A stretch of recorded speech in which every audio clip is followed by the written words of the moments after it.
लगभग 10 साल का एक बालक एक घर का गेट बेल बजा रहा था। घर से एक महिला आई जिसका नाम था राधा। राधा ने बाहर आकर पूछा, क्या है, क्यों बेल बजा रहे हो? बालक बोला, आंटी जी, क्या मैं आपका गार्डन साफ कर दूं? राधा, नहीं, हमें साफ नहीं कराना। फिर हाथ जोड़कर दयनीय स्वर में वह बालक बोला, आंटी प्लीज साफ करवा लीजिए, मैं बहुत अच्छे से साफ करता हूँ। उसकी बात सुनकर राधा द्रवित हो उठी और उस बच्चे को गार्डन साफ करने के बदले कितना पैसा लेगा जब पूछा तो वह बालक बोला, आंटी जी पैसा नहीं चाहिए, आप मुझे बस खाना दे देना। राधा को लगा कि बच्चा बहुत भूखा है इसलिए खाना मांग रहा होगा, मैं इसे पहले कुछ खाना दे देती हूँ। और थोड़ी देर में राधा खाना लेकर आई और बोली, लड़के पहले तू खाना खा ले फिर काम करना। बच्चा बोला, नहीं आंटी जी, पहले मैं काम खत्म कर लूँ फिर आप खाना दे देना। ठीक है, कहकर राधा अपने काम में मशगूल हो गई।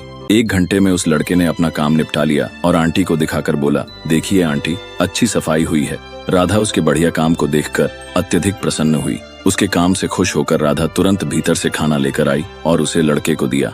बालक ने जेब से एक थैला निकाला और खाने को उस थैले में रख लिया। ये देख राधा को आश्चर्य हुआ और बोली, तुम्हें तो भूख लगी थी ना, तो फिर ये खाना पैक क्यों कर लिया? तू खाना यहीं खा ले, जरूरत होगी तो और भी दूंगी।